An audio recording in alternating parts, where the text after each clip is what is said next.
Hello, everyone. Welcome to the weekly C Compute meeting. Sorry in advance for not showing my camera today.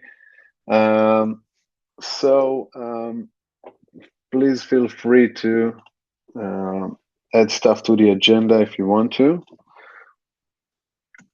Um, so no agenda items for today, as I can see. I do have one thing for the open floor, which is the meta web that I opened to enable better features by default. So first of all, I invite everyone to have a look and provide feedback if you want to. And second of all, I see that there are two questions that are being discussed over there. Maybe we can share some thoughts about them specifically.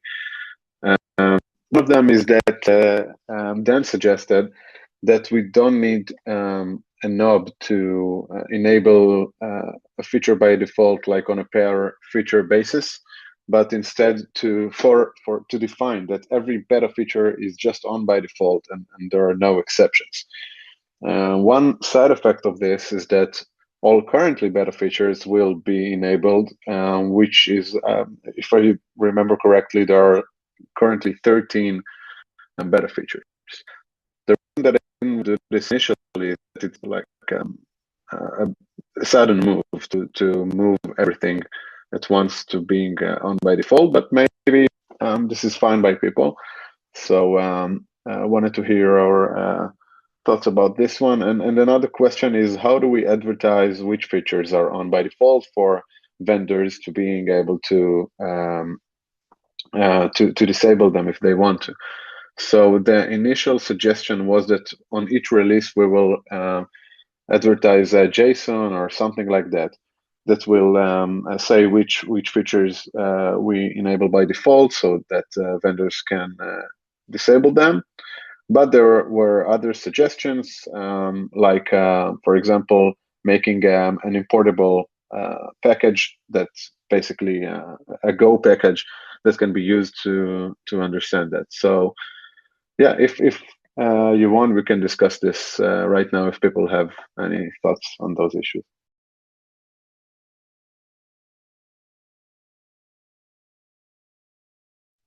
Oh, well, I think you were first. Thank you. So I'm wondering when in the release process of 1.9 do we plan to do it? So I think that just because it's so important and the value is so big, I would have wanted this to be effective starting from 1.9. Obviously, it depends what people think, but I think that the value is so huge that we should aim for that ideally. And I'm sorry, I mean, assuming that it will be approved, when in the release process of 1.9 do you intend to do it? Like at the beginning, the middle, in the end? Because every choice will have consequences.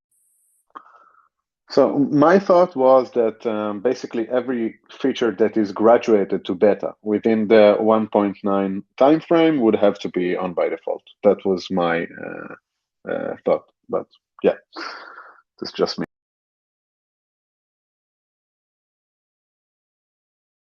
I think we just need to. Sorry. Oh, please continue. No, I see there is hands. I should to be polite. Sorry. Is it me or other hands? Yeah, I think it's you. All right.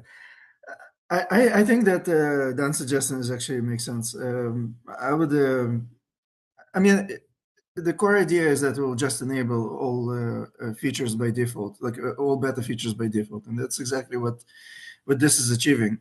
It will just enable everything. We'll test everything, and yeah, regardless of the status, we will know what's working, what's not working. So I think that from that perspective, I think it's good for me. On the other hand, regarding the list of these features and how to advertise them, so I see the difficulty that Kubernetes has to advertise this properly. I would prefer to have some kind of a YAML that will generate with every release. But that's just my thought on this. For example, in Kubernetes, there's this document, but I'm not sure if this is versioned or. So they basically suggest that you would query it all the time, but it's kind of weird. So that list kind of makes sense to me. So if we could generate something like this, which we already have all the information for.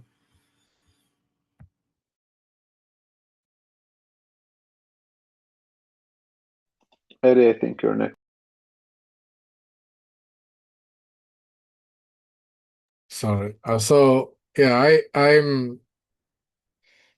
my reason is simple. I don't want to repeat mistakes that or I want some of the rules were written in blood. This is how you say it. So Kubernetes has the option to have a default, which is enable or disable, and they are not always doing it enable beta enable by default. So I will follow that one, considering they were burned by this long before us. So we do not need to be burned as well. If we just to give an it's also about the trust that someone introduces that beta. That's also something that maybe they want one beta with default false and the next beta with default enable.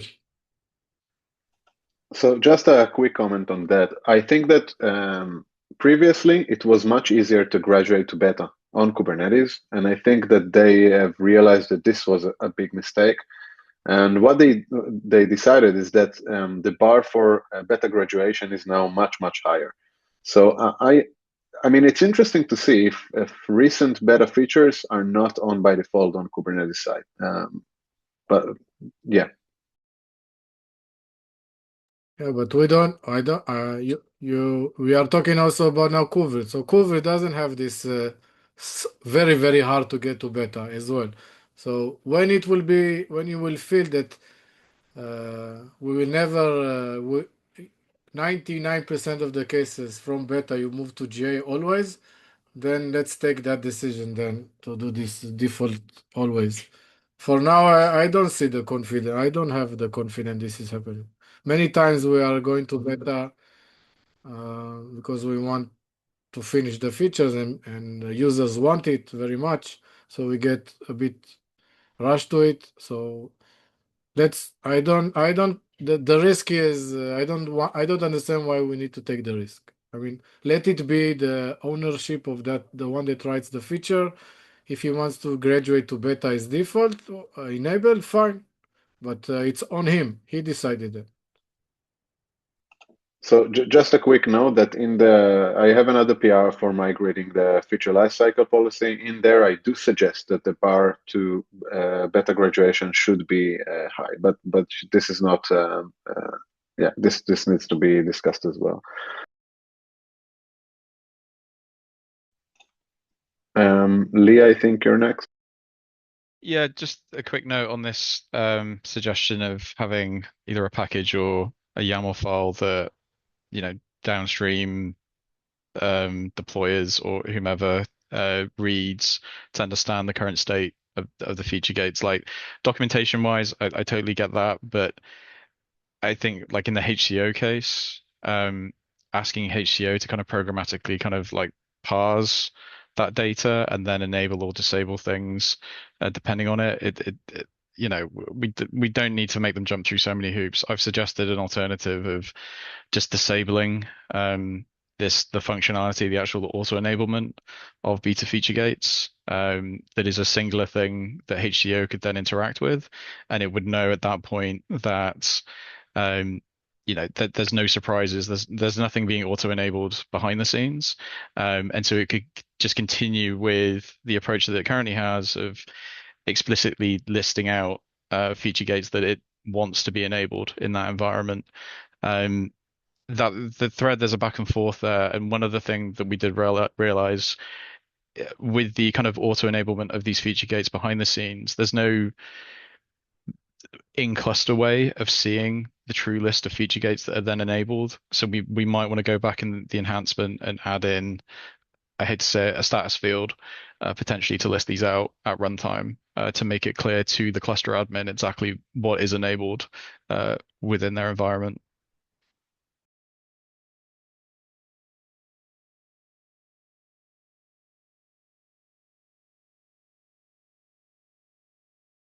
So I mean, I hear you about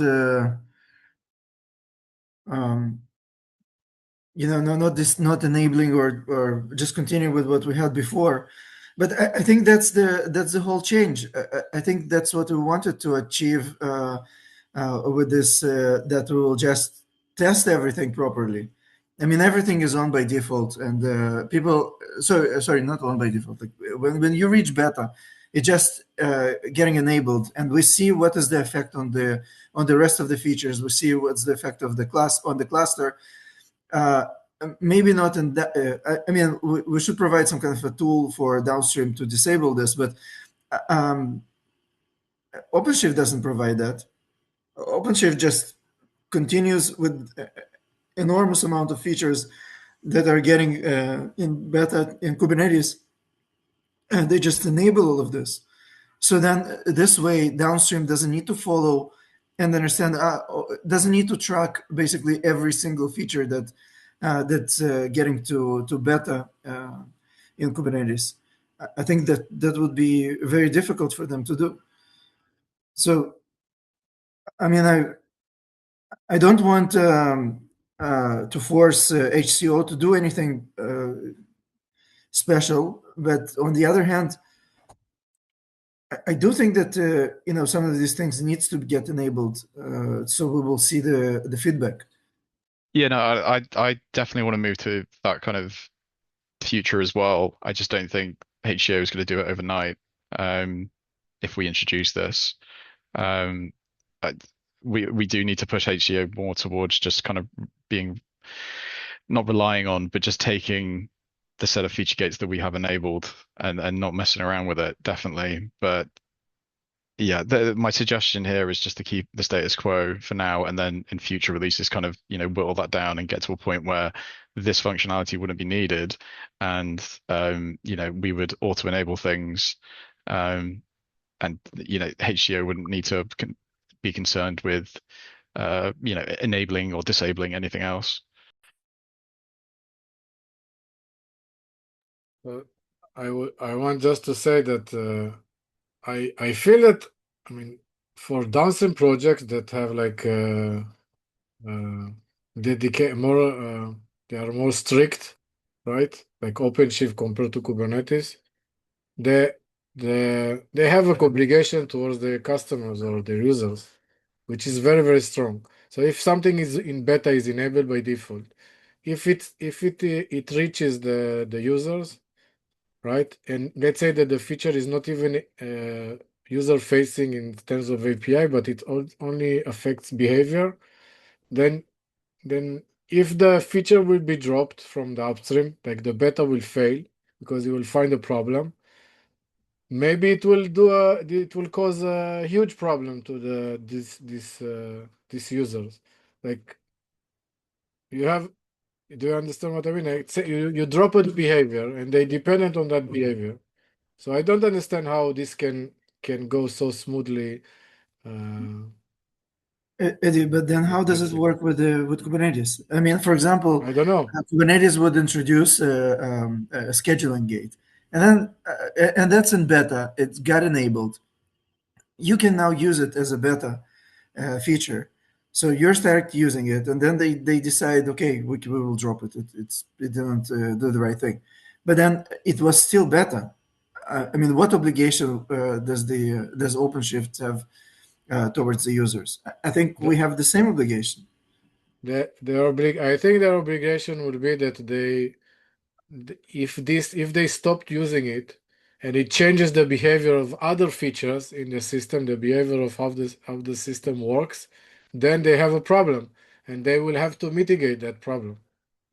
So if the beta feature will drop from Kubernetes, for example, and they don't want to cause problems to their customers, then they will have to have something that an alternative to keep the behavior or smoothly move that behaviors to back or something like that. I don't know, but I feel that we don't have the experience with these kind of things yet, and That's it's the a reason bit I thought that worrying. what was their name? HCO can just override a specific behavior, or just in general disable all of this beta Yeah. enablement. Yeah, that one is fine. That's no, I have no, that's fine. This is our mitigation. This is how a downstream project can mitigate. They can explicitly say, I don't want to enable this feature. I think even OpenShift, if you take it as an example, they do that as well.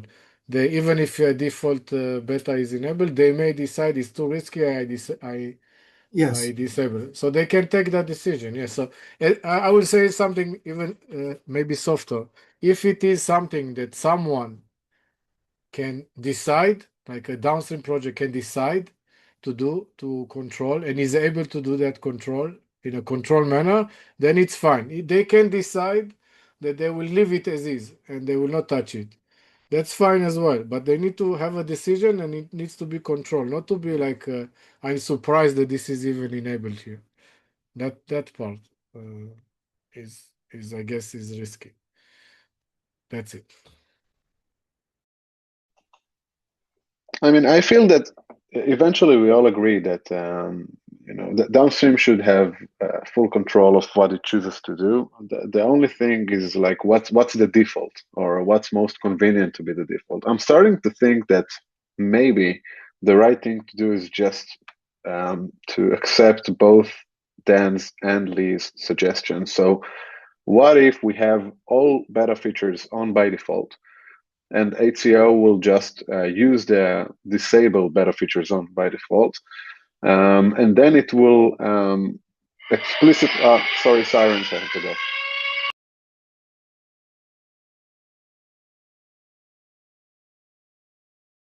Okay, but based on Beno what he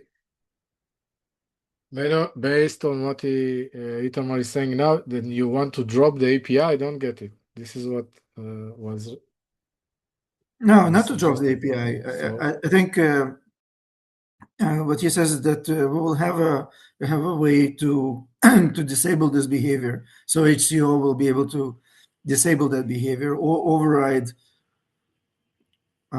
override a specific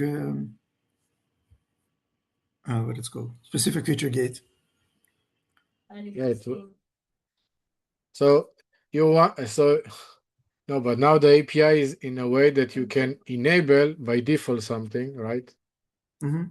This is the current API that you can enable by default something. All of it by default.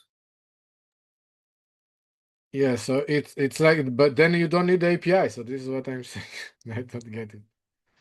No, but then how do you disable individual features?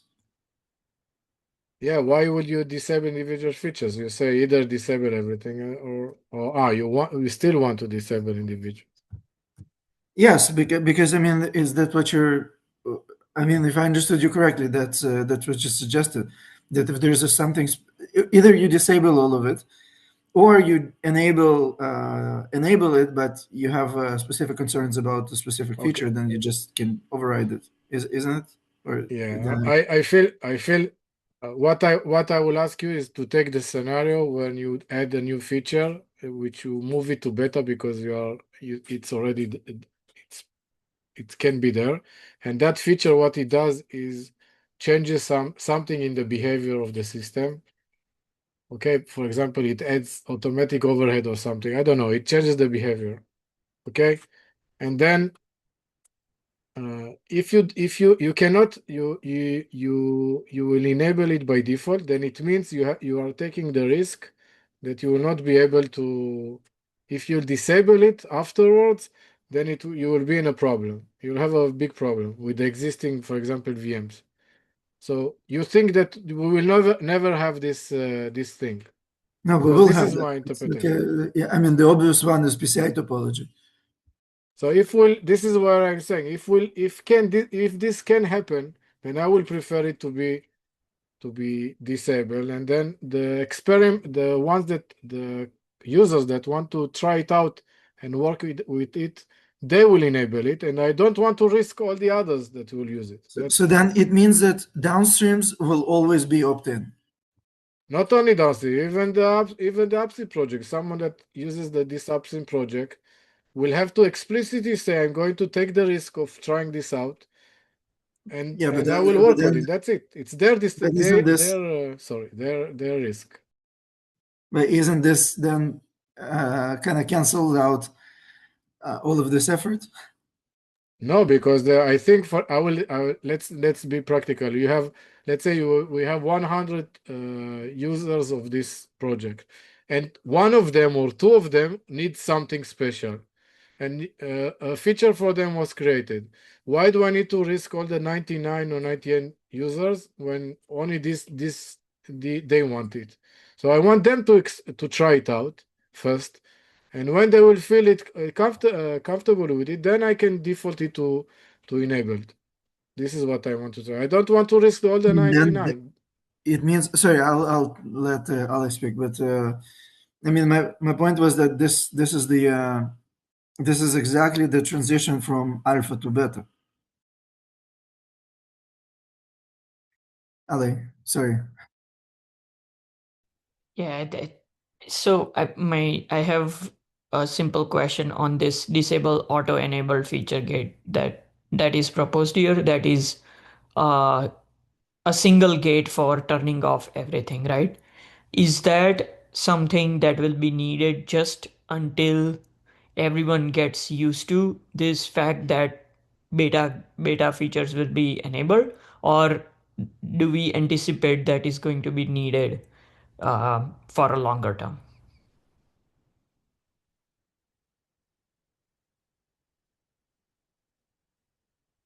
Lee or Larry, what do you guys think? I think I didn't get the question. Could you please repeat? Yeah, so this disable auto enable feature gate spec configuration, right? Which HCO uses to, or any downstream vendor can use to disable all the beta enabled feature once and for all, just one gate. Is that something that will just be needed for like one or two releases until all projects get used to this beta uh, auto-enabled mechanism, or do you think it is an API field which we introduce once and we'll have it for longer term? I think it will need to stay there. I mean, who knows? Like according to what Eddie says, that there will always be features that will get enabled by default on beta when they reach beta upstream, but then downstream will need to have a control over this. So I think to have that control, it means that that API will stay forever. I see. Yeah, I'm not sure. To me, this defeats the purpose of having auto beta enabled feature. Like if we can assert some confidence on the feature that is ready to be beta, and we can say that we will enable it in the project, then downstream projects should have their own way of filtering it out. um, just having one extra API field to disable all of this work uh, doesn't seem to cater both sides of the issue here to me.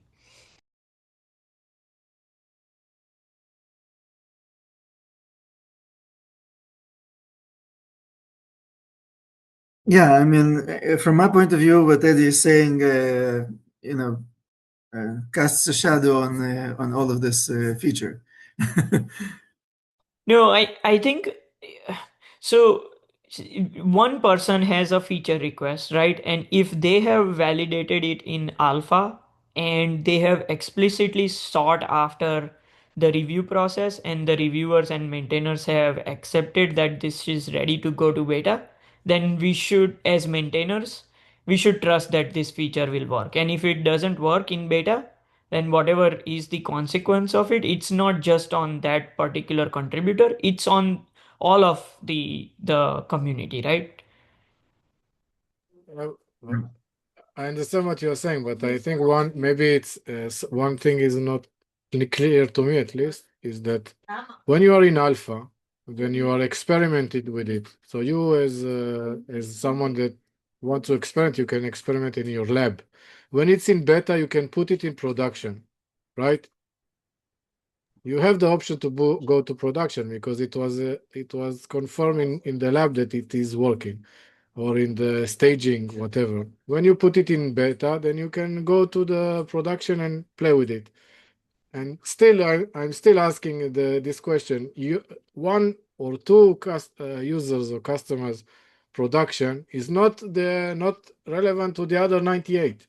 So you are risking everyone with running this in production. That's the risk here that I see. If you think that you can mitigate this, then fine, you can go with it. But if you are not 100% sure, I will just be careful. And I think it matters between the features. Some features are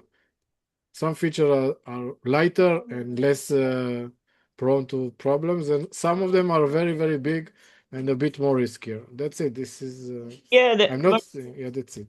but in that case, like the reviewer should make a judgment call and say that for this we are going to delay the beta graduation until we have production usage gathered, right? Yeah, but you will not get the feedback. This is why you put it in beta to get higher visibility, higher usage. But you will not be able to get it if you didn't move it to beta. Like there are small amount of users that will agree to use alpha, a little bit more that can use beta, and then everyone will have to use the GA. So the question is, if you don't differentiate between the amount, then I guess you are right. Then you don't care. But if you differentiate and there are users that will not agree to use an alpha but may agree to use a beta, that will not work. I don't know. I feel like I will ask why Kubernetes is doing what they are doing. If you think Kubernetes what they are doing is not needed, it's redundant, then go ahead and enable everything by default, and that's it. No, but Kubernetes, that's what they do. I mean, they No, enable everything by default. No, the list before that was presented, some of the features are by default disabled. They can control it. This is what I said. I said that I know that they are doing that. Most of the features are enabled by default, right? But they still have features that are disabled by default. So Yeah. So is that what you want? Just to have a control over who is going to decide what need to be disabled, what needs to be enabled? it's based on the risk of that feature. So either the author of the feature or the web approver. Yeah, One of them, they have to decide, like, is this too risky to enable by default or not. I also agree that most of the feature will be enabled by default, but some of them are very risky, and we should be careful. That's it. But yeah.